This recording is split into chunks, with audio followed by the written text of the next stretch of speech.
Record News Rural. Oferecimento. Bradesco, de ponta a ponta é com o Bradesco que o agro conta.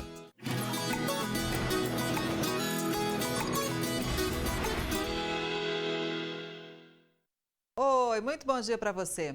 O Conselho Monetário Nacional autorizou a contratação de créditos de investimento para a cadeia da bovinicultura por cooperativas da agricultura familiar.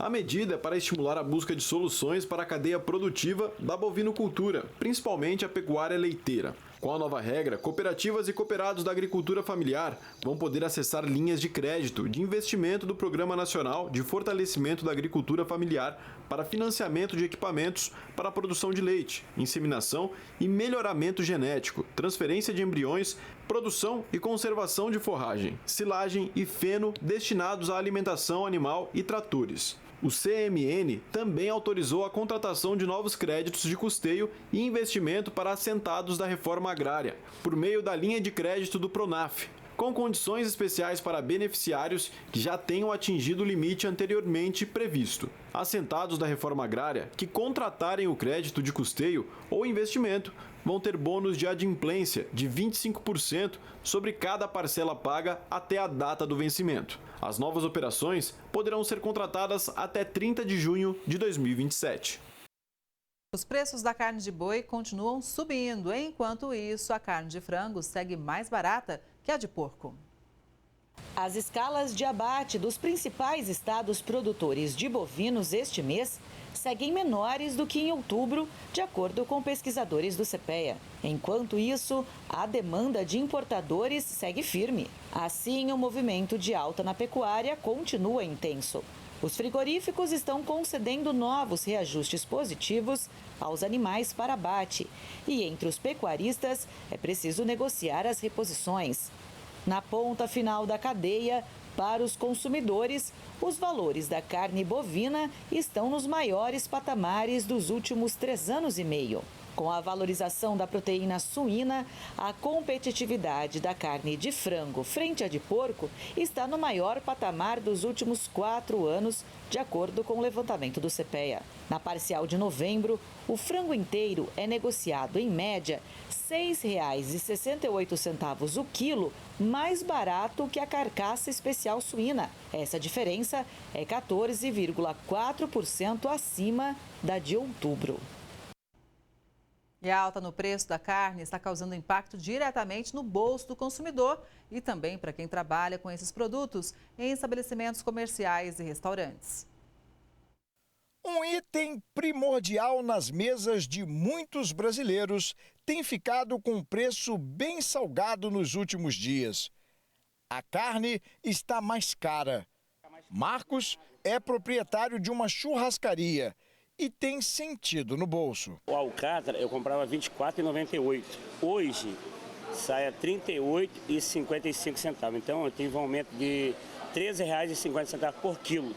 Comer carne tem sido mais difícil devido aos valores atuais. Para o consumidor do dia a dia, o aumento é sentido imediatamente. Cláudia é dona de casa e valoriza demais cada peça de carne. Mas ela não se engana, a reclamação é grande. Tá bem difícil mesmo, não é? Não é para qualquer um, não. A carne hoje está assim, um absurdo. Evitar o desperdício e buscar outras alternativas são medidas fundamentais para não afetar as refeições diárias. O frango, graças a Deus, ainda tem mantido assim, um preço mais acessível, né, para que as pessoas possam ter uma carne em casa.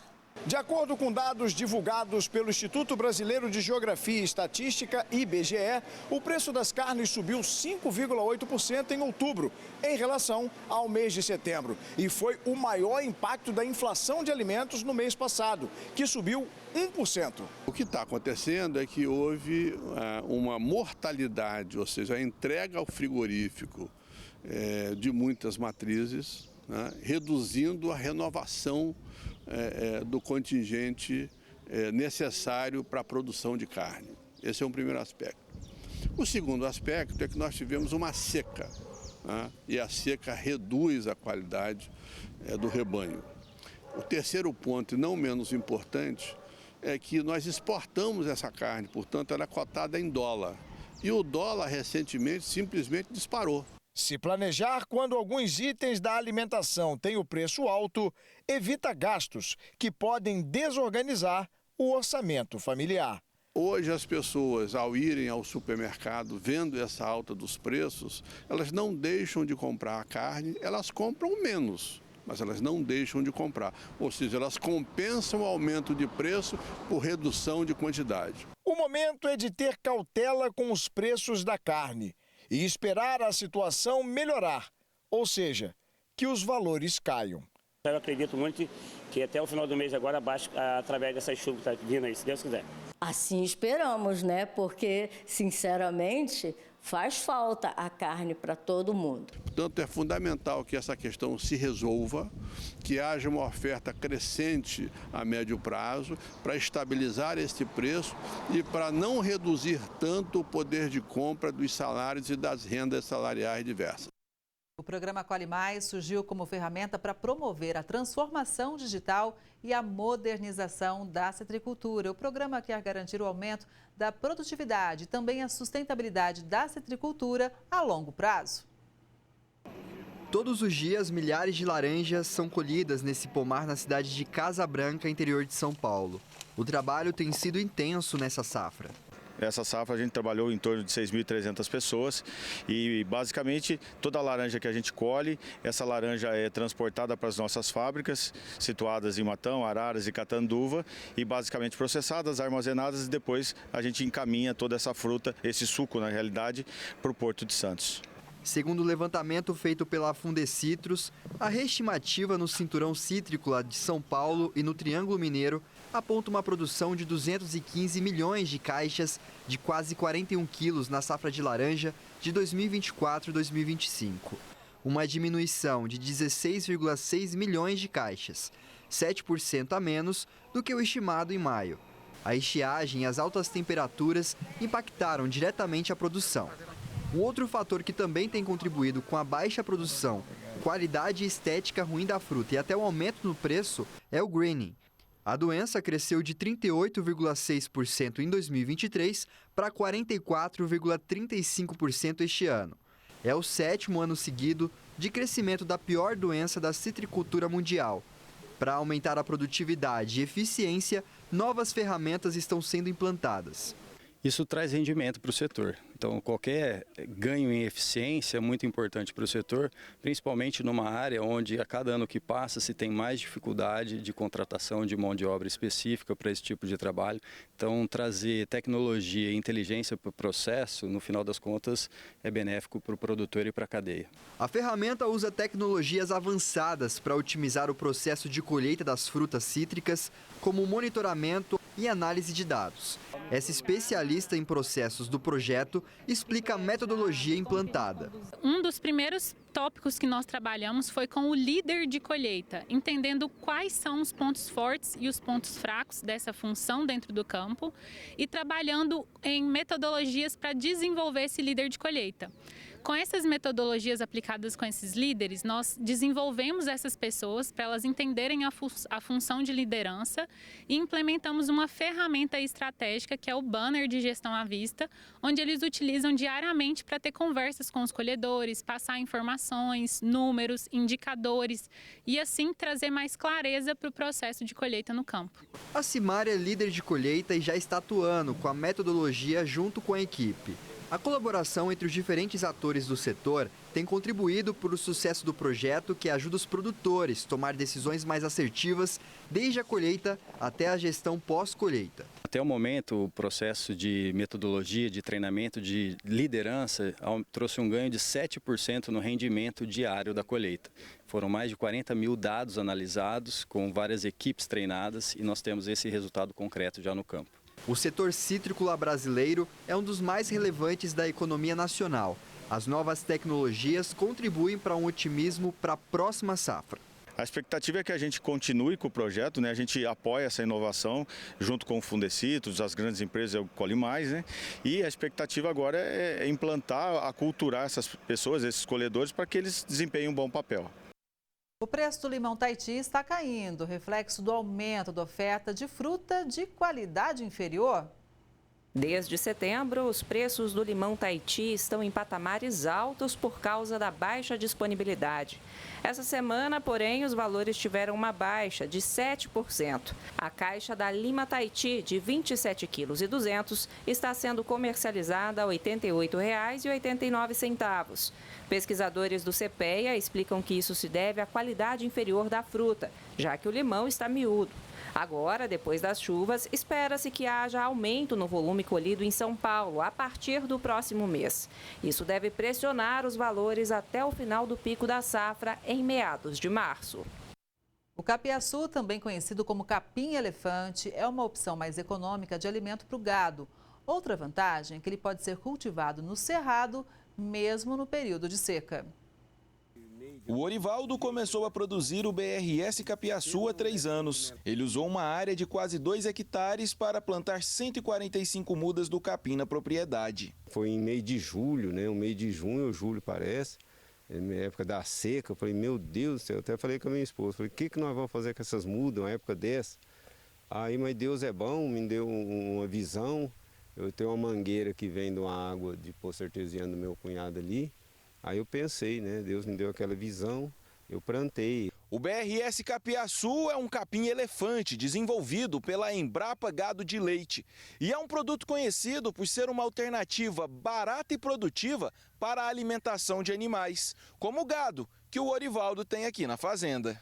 Por ser mais digestivo do que a cana-de-açúcar, o capiaçu se torna uma fonte de alimento interessante para as vacas leiteiras. Também é uma opção mais barata de sustento dos animais, com custo até 3 vezes menor do que a silagem de milho. É uma forragem de alta qualidade que atende às necessidades nutricionais do gado. É resistente a períodos de seca, o que o torna uma alternativa para cultivo em regiões com alto risco de veranicos, e é resistente a pragas e doenças, o que reduz os custos de produção e promove práticas agrícolas mais sustentáveis. O custo em relação ao milho, né? O custo dele, eu falo que é quase custo zero. Se você usar a matéria orgânica, que eu quero dizer assim, o esterco orgânico, você vai gastar pouco insumo de adubo. Uma vaca leiteira come por dia uma média de 15 quilos de capim.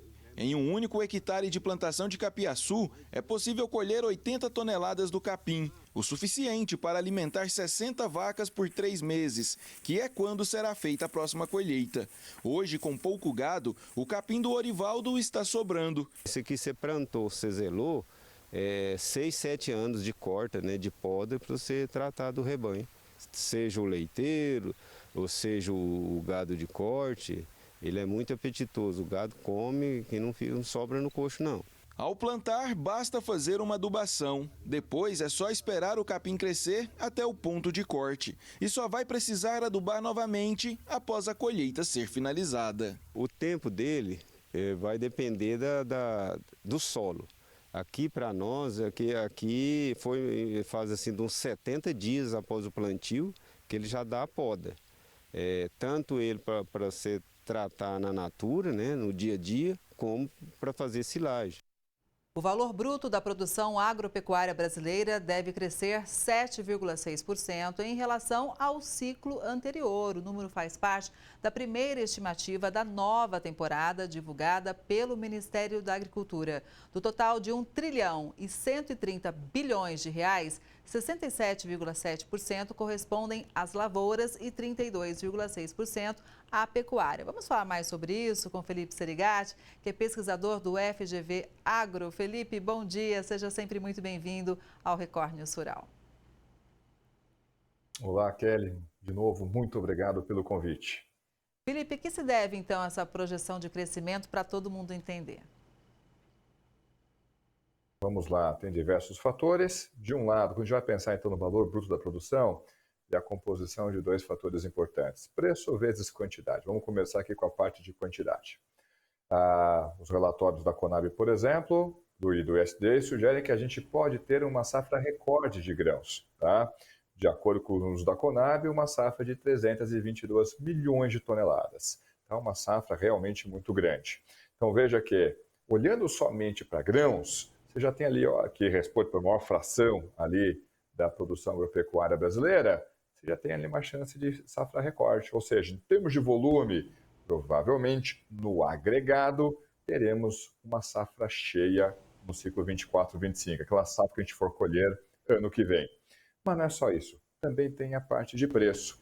Aí de preço vai depender de diversas dinâmicas, né? Se por um lado uma safra cheia tende a derrubar esse preço, fazendo com que esse VBP cresça menos do que poderia, por outro lado, como diversas dessas commodities são transacionadas no mercado internacional, ou seja, seu preço de referência não está aqui dentro, mas está numa bolsa lá fora, então, ou seja, está cotada em dólar, como a gente está vendo esse dólar operando em patamares cada vez maiores, naturalmente, ao se trazer para reais, esse valor também fica maior.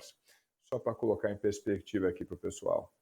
Começamos o ano com uma taxa de câmbio de R$ 4,91, né, o dólar. No momento em que a gente conversa, com facilidade, a taxa de câmbio já passou do patamar de 5,80. Ou seja, todas as commodities que são precificadas em dólar, quando a gente for traduzir para reais, essas commodities ficaram mais caras, essas commodities ficaram com valor maior. Ou seja, tem um desafio aí para o produtor, porque existe todo esse emaranhado, esse complexo que vem também de fora do Brasil, como você estava explicando para a gente. Então, realmente, o agro, que é tão importante aqui para a economia brasileira, não tem como a gente olhar só para dentro, né? São vários fatores internacionais influenciando o tempo todo. Kelly, esse ponto é importantíssimo, tá? Porque várias vezes, né, principalmente para quem não opera dentro do setor, tem a percepção de que o agro é uma unidade homogênea, né? Às vezes a gente brinca aqui, quem é de fora acha que o agro se resume à soja. Soja é importante, sem dúvida alguma, mas o agro brasileiro vai bem mais além de soja, né? E tem dinâmicas ali muito particulares, tá? Então você pode ter, de repente, um preço que não seja tão atraente quando você compara com outros períodos, preço recebido pelo produtor, mas se você tem ali um custo de produção que também ficou menor, reduzindo mais do que a queda do preço recebido, a margem, ou seja, a relação de troca, ainda se torna interessante. E mais do que isso, esse custo ele é determinado pelo momento em que o produtor ele acaba fazendo a aquisição desses produtos. E, naturalmente, dependendo do momento em que essa aquisição é feita, pode ser a variável mais importante para determinar se esse produtor vai ter uma boa remuneração ou não, vai operar com uma margem estreita. Então veja que tem diversos fatores. De qualquer forma, para quem está de fora do agro, o grande recado é uma safra cheia não necessariamente significa que foi uma safra que o produtor teve uma boa renda. Vamos colocar em termos aqui da matéria. Um VBP elevado, ou seja, um valor bruto da produção elevado, não significa que o setor teve necessariamente um bom lucro. Ele pode ter produzido bastante, então a quantidade foi elevada, só que quando você for descontar o custo de produção, e dado que essa produção grande derrubou o preço, o que sobrou no bolso do setor não foi tão grande assim. E isso é natural do setor. Tem ano bom, tem ano ruim, tem ano de safra cheia, tem ano de quebra de safra. É assim que funciona o universo agro. Você falou da soja, Felipe, vamos trazer um destaque agora para a laranja, que vive também um cenário complexo, é destaque, né, nesse levantamento do mapa, mas tem enfrentado no campo desafios enormes, seja pelo clima ou por doenças como o greening, né? O que a gente pode dizer então da laranja? Então vamos lá.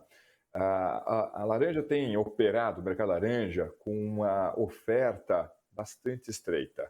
Vamos colocar no contexto mais amplo. Vamos olhar para o lado da demanda. O que tem acontecido com a demanda por suco de laranja no mercado internacional? Assim como aqui no Brasil, tem reduzido lentamente. Então, a demanda por suco de laranja tem ficado cada vez maior? Não. Vamos pensar juntos aqui. Se a gente voltar 15, 20 anos e fôssemos na prateleira de sucos do mercado, estaria dominado por sucos de laranja. E hoje, Hoje a variedade de bebidas não alcoólicas é muito maior. Você vai ter suco de diversas outras frutas, você vai ter chá, você vai ter diversas outras bebidas, ou seja, a concorrência por aquela demanda é bem maior. Então, o suco de laranja, embora seja o carro-chefe, não é mais um protagonista isolado. Do lado da oferta, dado que essa demanda, o pessoal não está enxergando lá na frente, essa demanda vai ser crescente, a área dos pomares tem ficado reduzida. Com frequência, antes, a gente olhava ali, vai ter um furacão na Flórida, e isso batia no preço da laranja. Hoje isso não acontece mais, porque a Flórida que chegava a produzir, sei lá, 200, 240 milhões de caixas, hoje produz quanto? 17, 20 milhões de caixas? Reduziu bastante. Então está fortemente concentrada essa produção aqui no Brasil. Como é que está a produção aqui no Brasil? Está sofrendo, principalmente com questão climática, ou seja, com seca e temperaturas acima da média. Essa seca prejudica ali o desenvolvimento da planta e a temperatura acima da média faz com que a planta, com o fruto, amadureça de uma forma mais acelerada. Teria um lado bom isso, né? Que o fruto ele chega mais rápido no mercado, mas ele chega menor. Chegando menor, você vai ter aquela mesma laranja que vai gerar uma quantidade menor de suco. Ou seja, a produção fica menor. Produção menor faz justamente com que esse preço opere em patamares mais elevados, como a gente tem visto. Como se não bastasse, no último relatório da Citrus BR, de fato, você teve uma fração maior dos nossos pomares sendo atingidos em intensidades variadas pelo greening. O greening, naturalmente, reduz a produtividade dos nossos pomares. Então, talvez por todos esses fatores, é que o mapa indica que justamente a laranja deve ter o maior percentual de crescimento no valor da produção agropecuária. Mas aí a gente vem com essa análise, que nem sempre o que indica que está bom de verdade, porque tem um monte de fator por trás, né? Eu acho sempre interessante a gente mostrar isso para o consumidor final, inclusive, que acompanha aqui o Record News Rural, né, Felipe? Exatamente, né? Então, o pessoal pode olhar e dizer, puxa vida, olha como essa laranja está cara, o produtor deve estar, então, enchendo o bolso. Aí o produtor vai dizer, eu estaria se estivesse conseguindo fazer uma boa colheita. Mas se eu estivesse fazendo uma boa colheita, esse preço não estaria tão elevado, não. Na verdade, esse preço elevado só está sinalizando que a produção está operando com dificuldades. Um outro destaque é o café. Pois é, o café também outra cultura permanente, né? Ou seja, não é aquela, né, que nem a soja, o milho, que todo ano a gente planta ali, faz uma plantação nova. O que aconteceu com o café? O café tem operado com estoques apertados, mas para começar a contar essa história de forma bem adequada, a gente tem que ir lá para o Sudeste Asiático. Então, esse ano, 2024, a gente operou, né, a nossa safra de verão sob efeito do El Niño. E El Niño causa seca no Sudeste Asiático. E o Sudeste Asiático é um importante produtor do canafra, né? Do que o pessoal chama aqui no Brasil, a gente chama de conilon. Tá? Quebrou a safra do robusto ali do Sudeste Asiático. Resultado disso, produção menor. A Europa, que é um grande comprador desse café, falou, gente, meu grande fornecedor não está conseguindo me atender.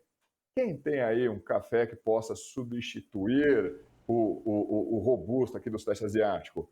Aí o Brasil levantou a mão e falou, então, eu tenho aqui o meu conilon, tá? Encosta o barquinho aqui no nosso porto e você vai sair com o container cheio, só temos que negociar o preço. Resultado disso, essa demanda mais aquecida fez subir o preço do nosso conilon. Só que não existe apenas o café conilon, também tem o café arábica, que é utilizado para compor esse blend. Se o conilon ou o robusta ficam muito caros, o mercado às vezes muda o blend, faz um blend daquele café, da bebida, com uma composição maior do arábica, ou seja, aumentou a demanda também por arábica, o preço do arábica também subiu. Então a gente já começa a situação com o mercado apertado. Aí nós tivemos uma onda de secas, temperaturas acima da média, o café definitivamente não gosta de temperaturas acima da média, e ficou a seguinte questão, como é que vai ficar a florada do café brasileiro na atual safra? Esse ainda é um ponto de interrogação, mas temos diversos relatos que a florada não foi tão boa assim. A gente deve receber ali grãos não com seu potencial produtivo e nem ali com todos os atributos desejáveis, e o mercado naturalmente precifica essa situação. Daí que a gente tem visto as cotações de café operando em patamares bastante elevados. Nossa, e como, né? A gente tem acompanhado de perto aqui no Record News Rural. Agora tem outro assunto chegando, que gostaria da sua análise também, Felipe, que é sobre o preço das frutas. O consumidor tem assustado. A gente comentou um pouquinho agora da laranja. Claro, o que acontece no campo tem reflexo diretamente lá no supermercado, não é?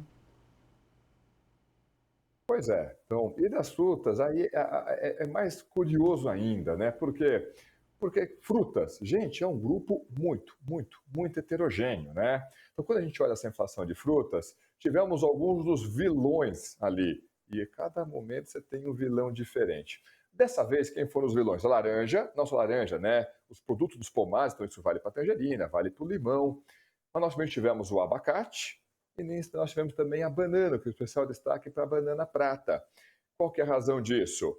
De forma geral, a mesma que a gente já discutiu para a laranja. Então, você tem o efeito da questão climática, o que acabou reduzindo a produtividade das regiões que produzem tanto banana, notadamente banana prata, e também do abacate.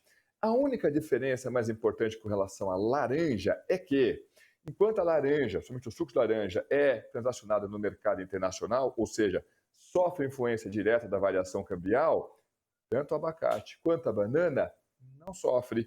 O custo de produção do produtor sente os reflexos, sim, de uma variação cambial. Mas o preço que ele recebe, ou seja, o preço que o consumidor paga lá na ponta final, não sente o mesmo impacto. Em outras palavras, então, supernatural, a gente vê um desconforto muito maior no mercado da laranja, porque além do choque climático também tem o choque cambial, do que nessas outras duas frutas que mereceram destaque, a banana prata e o abacate.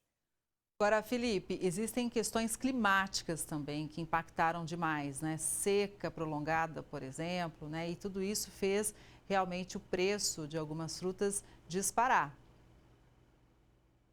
Exato. Gente, então vamos lá. Aí vai ter diversos fatores importantes para a gente destacar aqui. Número 1, jamais pode esquecer, produção agropecuária está associada a ciclos biológicos, né? Seja ali das plantas, que é o caso ali que a gente acabou de conversar, seja de animais, né? Proteína animal, que foi o caso da reportagem anterior.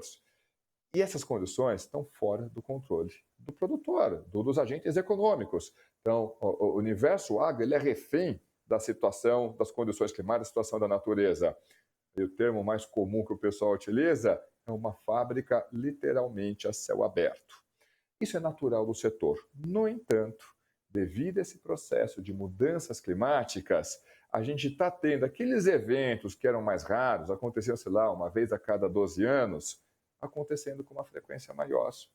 Você está tendo quebras de safras mais frequentes, ou até mesmo safras ali mais cheias também, numa regularidade maior.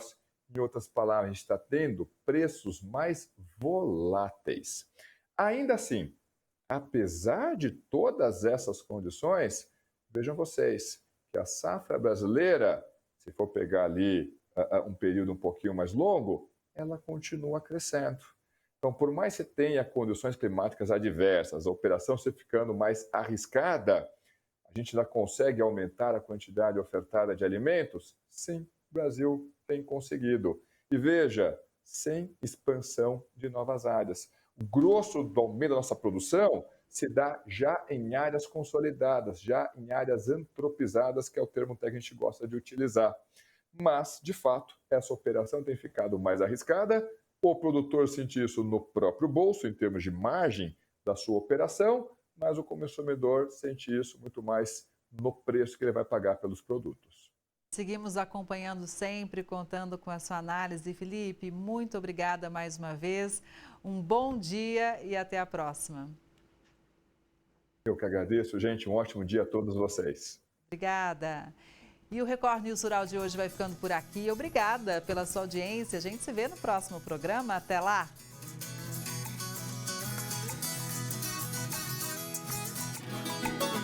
Record News Rural. Oferecimento. Bradesco, de ponta a ponta é com o Bradesco que o agro conta.